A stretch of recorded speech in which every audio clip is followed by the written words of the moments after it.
अस्सलाम वालेकुम boys and girls, my name is Fatir Hasan from TFP. और आज के लेक्चर में हम लोग देखेंगे that what are capital and revenue expenditures and what are revenue and capital receipts. So first thing कि जो कि आपको यहाँ पे बेसिक कंसेप्ट लेना है दैट इज़ के एक्सपेंडिचर्स आर योर आउटफ्लोज, के पैसे जा रहे हैं, ठीक है, and receipts are your inflow, के आपके पास पैसे आ रहे हैं। Now let's see that how does this thing work यहाँ पे अकाउंटिंग में, और हम लोग इनकी ट्रीटमेंट किस तरह से करते हैं।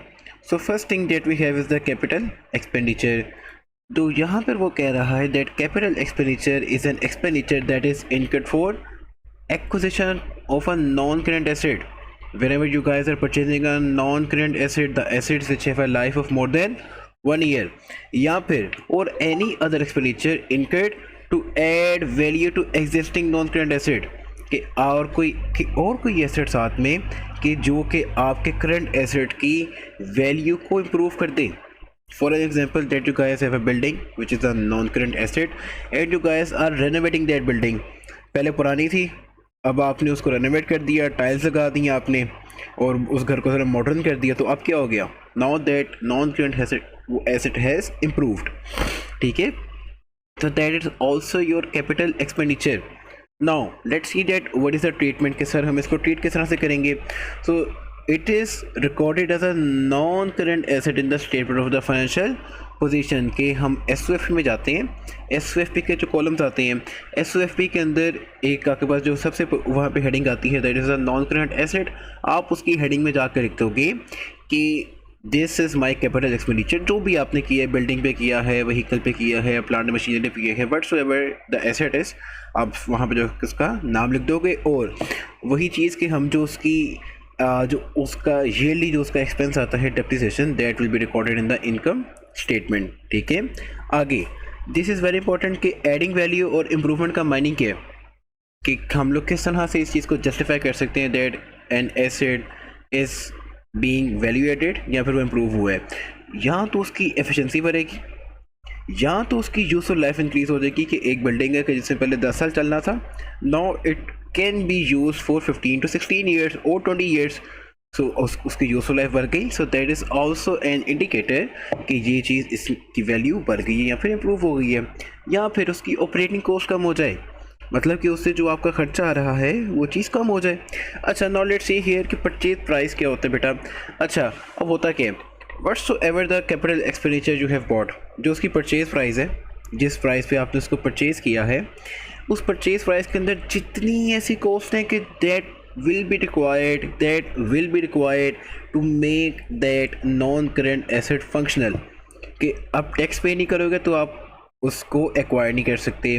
लीगल कॉस्ट आपको उसकी जो भी होगी documentation, you guys have to pay that thing, testing cost है आपको पे करनी पड़ेगी, हैंडलिंग कॉस्ट है, असेंबली कॉस्ट है, इंस्टॉलेशन कॉस्ट है, प्रोफेशनल फ़ी है, कैरेज इनवर्ट की जो उस पर ट्रांसपोर्ट की कॉस्ट आ रही है, इंपोर्ट ड्यूटी है, टैरिफ है, कस्टम ड्यूटी है, आपको ये सब चीज़ें इन शॉर्ट मैं यहाँ पे बात करूँ तो कोई भी कॉस्ट जो इनकर हो रही है उस एसेट को उसकी लोकेशन और कंडीशन में लेके आने के लिए कि जहाँ पे वो इस्तेमाल हो सके, ठीक है। Those are called the capital expenditure, कि आप उनको सबको ऐड करते तो आके वो यहाँ पे आ जाएगा कैपिटल एक्सपेंडिचर। अच्छा, एक चीज़ का ध्यान रखना है कि कुछ टैक्स आपको वापस भी मिल जाते हैं, टैक्स रिटर्न, तो आपको वहाँ पे कुछ टैक्स वापसी मिल जाती है, तो हम उनको यहाँ पे ऐड नहीं करेंगे, ठीक है। आगे आते हैं रेवेन्यू एक्सपेंडिचर। अच्छा, दीज आर द एक्सपेंडिचर्स के जो कि रिपेयर्स के लिए मेंटेनेंस। अच्छा, ये वर्ड बहुत इंपॉर्टेंट है, ये आपको क्वेश्चन में काम आएंगे कि रेवेन्यू एक्सपेंडिचर जो है ये रिपेयर्स के लिए, मेंटेनेंस के लिए और डे टू डे एक्सपेंसेस के लिए जो एक्सपेंस आता है, those are called the revenue expenditure. And how do we treat these are recorded as an expense, हम इसको खर्चे के तौर पर लिखते हैं। इनकम स्टेटमेंट का जो हेडिंग, जो एक्सपेंस की हेडिंग आती है उसमें जाके मैं इस एक्सपेंस को साथ में जाकर लिख देता हूँ in the income statement. Now let's move on to the receipts, के जो आपके इनफ्लोज आ रहे हैं ना, जो पैसे आ रहे हैं, देखो कैपिटल और रेवेन्यू में तो आपके पैसे जा रहे थे, अब यहाँ पे पैसे आएंगे। तो दो टाइप के यहाँ पे है मेरे पास। The first revenue receipt. Revenue receipt are those receipts, वो प्रोसीड्स हैं कि जो कि आती हैं from the transaction occur in the normal course of a business, कि जैसे आपका स्टेशनरी का काम है, वो स्टेशनरी आपने सेल की है, जो उससे पैसे आ रहे हैं, those are called the revenue receipts, या फिर आप ऐसा एजेंट काम कर रही हैं और आप जो उस पर कमीशन ले रही हैं, that is also your revenue receipts के, जो कि आपका बिजनेस का काम है। सो मैं इनको क्या करता हूँ, मैं रिकॉर्ड करता हूँ as revenue where in the income statement. लेकिन सेम मिसाल लेते हैं, that you have a work of stationery, stationery का आपका काम है, और स्टेशनरी के काम के अंदर नाउ यू गाइस आपके उधर शॉप के अंदर ऑफिस में बिल्डिंग में एसी लगे हुए हैं और आप उन एसीज़ को वहाँ पे सेल ऑफ कर रहे हो। अगर आप उन एसीज़ को बेच रहे हो, so those are not the normal course of your business, जो guys sell stationery not ACs. तो वो जो आप एसी बेच रहे हो, those are not your sales. आप उनको क्या करोगे, you will record them in the statement of the financial position, उसको एसेट से निकाल दोगे जो भी चीज़ आप बेच रहे हो, या फिर या तो कैपिटल। अच्छा, जैसे मिसाल देता हूँ मैं, रिसीट अ लोन, अच्छा रिसीट ऑफ अ लोन, कि आपने एक लोन लिया है, तो लोन कहाँ पे आएगा, वो इनकम स्टेटमेंट में नहीं जाएगा, वो आपका नॉन करेंट लायबिलिटीज़ के अंदर 2 साल का 3 साल का जितना भी आपने लोन लिया है वहाँ पे आ जाएगा। आप नॉन करेंट एसेट सेल कर रहे हो, तो आप क्या करोगे, statement of the financial position के अंदर एसओएफपी के अंदर आप क्या करोगे, आप उस नॉन करेंट एसेट की वैल्यू को वहाँ से लेस कर दोगे, because you guys have sold off a non current asset. तो अगेन वो रेवेन्यू रिसीट में पैसे नहीं आएंगे। ठीक है, so these were the basic examples के जो कि इसके अंदर आपको आती हैं। Now let's move on to the question. अच्छा, सो मैं यहाँ पे अगर बेसिक आपको बताऊँ कि कैपिटल और रेवेन्यू, तो बेटा जितने भी आपके कैपिटल रिसीट है चाहे कैपिटल एक्सपेंडिचर है, those are treated in the statement of the financial position. लेकिन जो आपके रेवेन्यू रिसीट्स हैं या फिर जो आपके रेवेन्यू एक्सपेंडिचर्स हैं, those are treated in the income statement.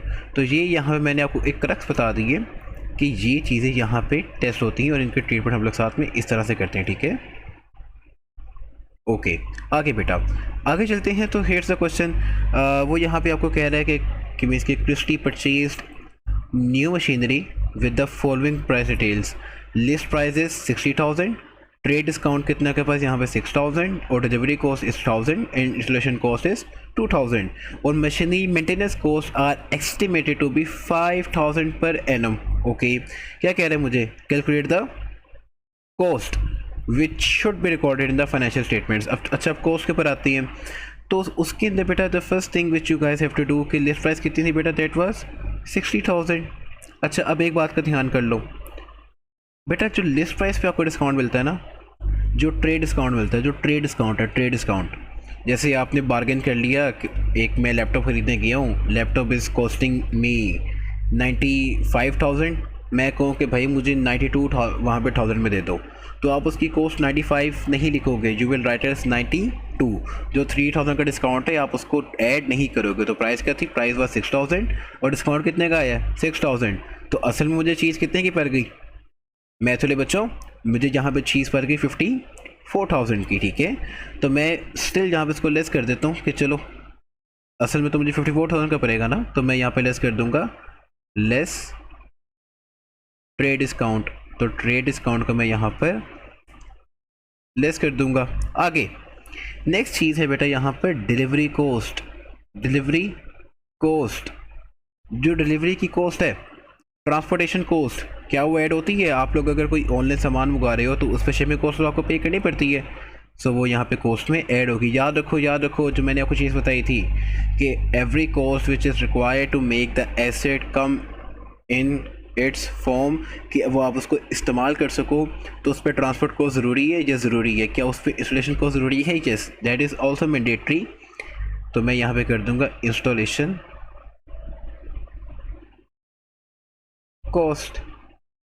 अब मैं यहाँ पे क्या करूँगा बेटा, I just have to add these. तो मैं यहाँ पे करूँगा 60,000 plus minus 6,000 plus 1,000 plus 2,000। So जो आंसर यहाँ पे आ रहा है that is 57,000 and this is for the capital expenditure.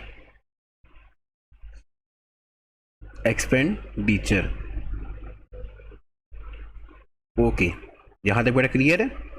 ठीक है। अच्छा, अब बेटा चलते हैं नेक्स्ट मेरे पास यहाँ पे क्वेश्चन है दैट एफ लिमिटेड, ये लास्ट क्वेश्चन है आज की क्लास का, that F limited extended the factory premises, उसने उसको एक्सटेंड कर दिया। Building contractor, now see those costs which are relevant only those will be included in the cost.